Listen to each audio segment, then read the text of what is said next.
Hello there, my sweet friend. How are you doing? I hope you're having the most fabulous start to your day. So we're going to dive into the topic of your energy and how your relationships impact it.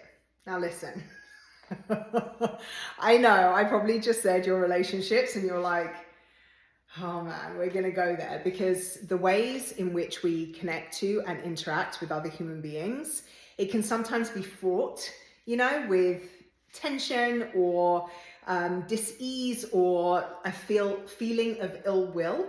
Or your relationships could be great, but you're still feeling not great within yourself and trying to figure out what it is that's going on for you.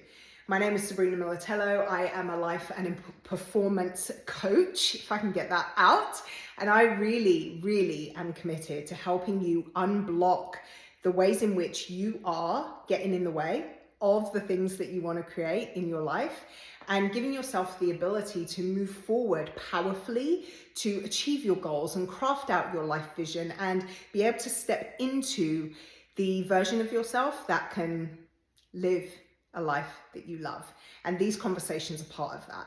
So when I say your energy is greatly impacted by the quality of your relationships, what does that actually say to you? Are you in a space where you're kind of like, oh man, the people I have around me, are kind of sapping me, they're draining me. I don't feel supported. I don't feel held. I don't feel understood. Or maybe you're in great relationships. The closest people to you do support you, do uplift you, and that feels really great. Or perhaps there's another avenue where you don't have close relationships. You feel as if you're lacking in this area. Wherever it is that you're at, I want you to truly understand how the people around you and how you interact and connect with those people greatly impact your energy in terms of your attention, your focus, your intention, your belief, the things that you do, your habits, your rituals, your routines. Can you think about all the ways in which you show up in your life, whether that's certain groups you're involved in or certain places you go? Maybe it's your place of work, maybe it's somewhere you volunteer, maybe it's rituals or routines you have with your friend group. They're connected to other people, right? Most of us aren't in a silo where we're not connected to other human beings through any realm of what we do on any given basis. Even me, I'm an entrepreneur. I work for myself, by myself, in my home, but my work is rooted in deeply connecting with other human beings. So how I interact with them, I have to be aware of that. How my energy is impacted by them, I have to be aware of that. How I impact them, I have to be aware of that. And so much of this is wrapped into a conversation around emotional intelligence. And we're going to go there.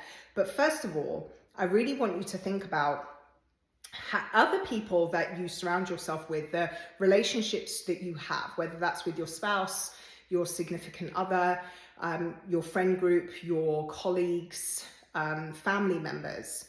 Are they feeding you or are they harming you? And not necessarily harming in a physical sense. And if that is the case, I encourage you to seek guidance, support, and help to get yourself out of that situation. But perhaps they're not harming you in a really dangerous kind of way, but they're harming you in terms of how you feel about yourself, your belief in yourself. Simple example of this, I work with a lot of women who are on their health journey, right? They're trying to lose a significant amount of weight. And a story that I hear often that always breaks my heart is how a spouse is not supportive of the person they say they love the most, their health change that they want to make. That the spouse actively tries to disengage them from these health endeavors, or makes it harder for them to be able to positively impact their health. And so much of that has much more to do with the other person than it has to do with you if you find yourself in that situation. But that's a different conversation. But I really want you to think about Are the people I'm surrounding myself with helping me move forward or move through life in a way that feels great to me, where I feel supported and energized and uplifted, held accountable in beautiful ways? Or are they allowing me to stay in my less than story? Are they allowing me to stay in my sad struggle story? Are they allowing me to settle and to not strive for the more that's in my heart? Ask yourself that question and be very honest about the answer, because isn't it true that how you choose to spend your time is a reflection of your reality? And who we're choosing to spend that time with is also going to be a reflection of your reality. If you're with people, and maybe you're in a season of life where this sounds great to you, but maybe you're with people that just want to party all the time. They just want to eat junk food and drink and smoke and just engage in these unhealthy habits. And you want to more than that. You want to be healthier. You want to be well rested. You want to have the energy to go after things the next day. Perhaps being in that circle isn't serving you. And it's okay if that's where you're at. So much of what I see of people struggling in this arena is that they feel bad for needing their friendships to change. The biggest compliment somebody can ever give you, a lot of people use it for derision, but the biggest compliment someone can ever give you is actually you've changed. Your answer to that should be thank you. Because isn't it true that if we were all 40 years old, still the same version of ourselves that existed when we were 15, there would be a problem. And a lot of the time, that's exactly our reality, which is why we experience the problem of being the block in the ways in which we want our lives to move forward. Again, that's a different conversation, but I really want you to think about that. Are you still trying to engage in the behaviors or engage in the friendships that you formed when you were a teenager, where now in your 40s, you know, perhaps those dynamics don't serve you anymore? And there's nothing wrong with needing that to shift and wanting that to shift. Mel Robbins talks about this in great length in her book, Let Them, about what makes great relationships and why it becomes more challenging to uphold relationships as we get older. And there's a whole framework and a whole ethos behind what causes friendships to formulate in the first place and why there is always going to be a shift of that as we go through our life. So maybe hanging on to these friend groups or these people in your life that are not serving the version of you that you are or the version of you that you're wanting to step into, it's okay for that to shift and change. I want to go back and talk about this emotional intelligence piece, because one of the things that is so important to understand is that so much of what we experience in this life is based on our reaction to our own emotions, but also our response to the emotions and behaviors of other people. A lot of the problems that I see in my coaching practice, especially with women that have been through trauma, have been through pain, is that they're holding on to the relationship or the situation that caused that trauma and pain and allowing it to infect everything that has come after it. We're still living in the story of, you know, the cheating, or we're still living in the story of the abuse. We're still living in the story of that neglect. We're still allowing our current reality to be determined by the things that happened a year ago, 5 years ago, 15, 20, 30, 40, 50 years ago. And at some point we have to understand that we have autonomy in this life, right? We have agency. We have the ability to choose how we want our lives to go. And if what happened in a certain relationship is still affecting your energy today, something about you needs to change. And I know that that can be a gut check. That can be a like, oh, I don't want to take ownership of that. But I would much rather be in complete control of how my life goes, as opposed to still having it laid bare at the feet of somebody else. Wouldn't you? So really think about that. Are the choices that you're making today, either in who you're choosing to have in your life, whether you've cut some people off that maybe didn't deserve to be cut off because of pain that you experienced. Maybe you are keeping people around that don't deserve to be around because of neglect that you've experienced. Can you see how it can work both ways? Maybe you're in a situation where you're still living in the pain of something that happened to you in your past, and you're carrying the story of I'm not worthy of love, or I'm not good enough for this level of acceptance or connection, and you're allowing it to infect every relationship that you have from here on out. Maybe you had a crappy boss in a past employment situation, and you use that as fuel for why it's okay to experience emotional abuse in your workplace. It's become a norm for you. But the thing about that you have to understand is that you're choosing that. You're choosing for that to be your reality. Is it easy to change those things? Absolutely not. I'm never going to be the coach or the person that's ever going to tell you anything about human behavior change is easy. It is not. There's so many preconceived notions, and there's so many habits and things that have solidified themselves into firm beliefs about who we are that need to change. And the process of doing that is not easy, but it is simple to boil down to one concept. What you're not changing, you're choosing. And so if you're allowing the quality of a relationship that you experience, maybe the breakdown of a relationship that you experienced, to negatively impact the relationships that are available to you to form today, where does that blame, quote unquote, lie? And you may, if you're still deep in that feeling, you may say, yes, it's his fault, or yes, it's her fault, or yes, it's that person's fault.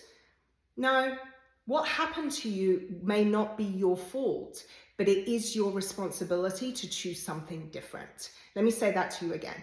What happened to you is not your fault, but it is your responsibility to choose something different moving forward.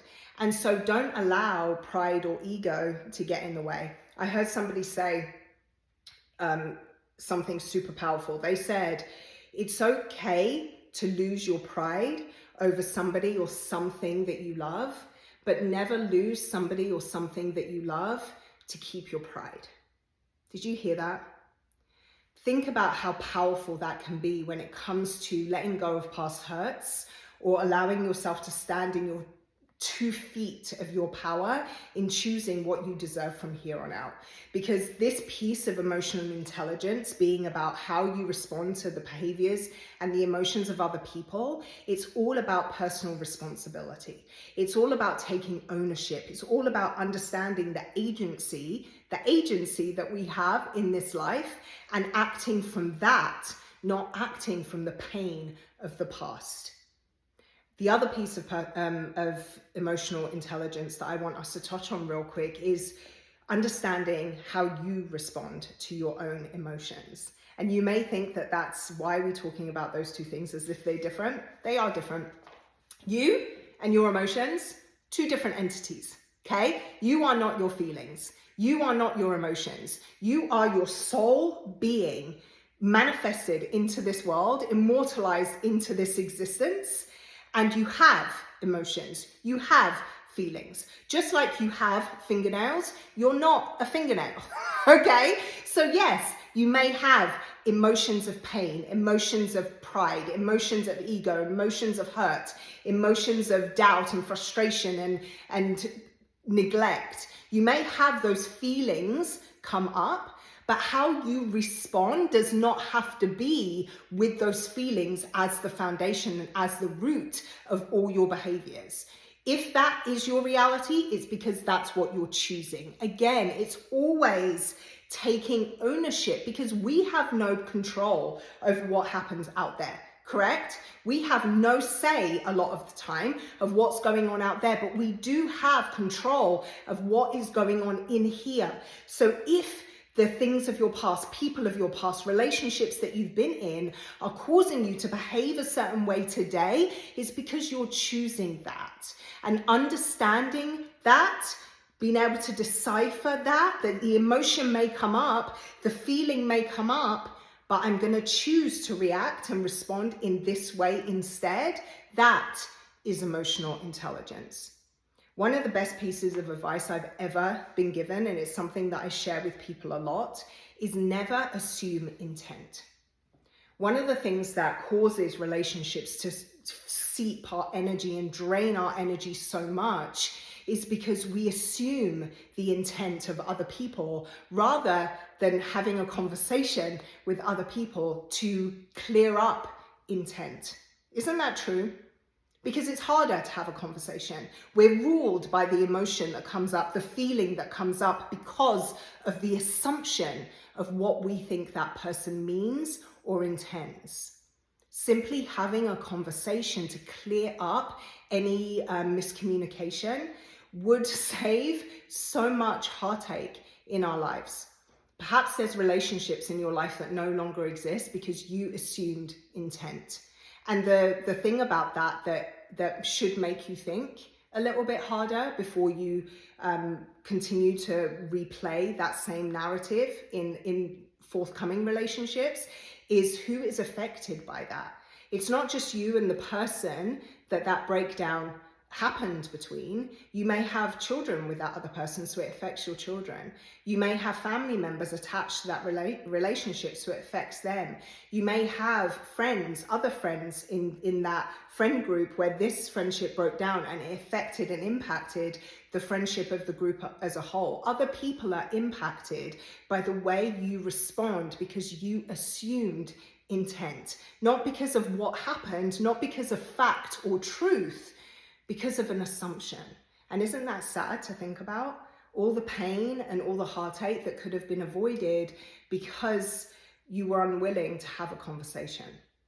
And again, this is not an opportunity for me to point my fingers at you. This is all hard taught lessons that I've had to experience myself, that I share with you, and I share my insights and I share my reflections from them, my learnings from them, so that you can have complete control over how your life goes, of how you experience the world. You don't have complete control over what happens, but you can choose how you respond to it. And so maybe this was a conversation about relationships that didn't go in the way that you thought it would, but I really want you to understand that when you're in interactions, in relationships that are affecting your energy, specifically in a bad way, in a negative, destructive way, check yourself first. Check how you're responding to the person first. Check if you're assuming intent first. And then be willing to have a conversation to clear up miscommunication, right? And then from there, it's all about how you're choosing to react, because I want you to live your life exactly how you want to live it, not based off of other people's emotions, other people's behaviors, and you're just in reactivity mode the whole time. And that's your reality. That's the life that you carve out for yourself, is based off of your reactions to other people. That doesn't sound like freedom to me. That doesn't sound like autonomy to me. And that doesn't sound like it can bring a joyful life to me. Do you agree? So I hope something in here powerfully served you today. I hope you had maybe a gut check moment and made you reconsider some of the ways in which you've shown up in the past, or the ways in which you're showing up now, so that you can make different choices in the future, guaranteeing, when we do that, we guarantee that our future looks different from our past and even our present. Okay, that's what I want for you. So I would love to hear your thoughts about this. I would love to hear your aha moments. I would love to hear kind of what you took away. Even if you don't agree with me, I want to hear about that too, because that's how we have conversation. Again, never assume intent. Have a discourse and clear up any misunderstanding. All right. I would love to hear from you. Drop into my DMs, leave a comment here. Consider subscribing to this. I would love that so much. And next time, we will dive deeper into how your energy is impacted by the world and what you can do to bring that power right back here. I'll see you next time.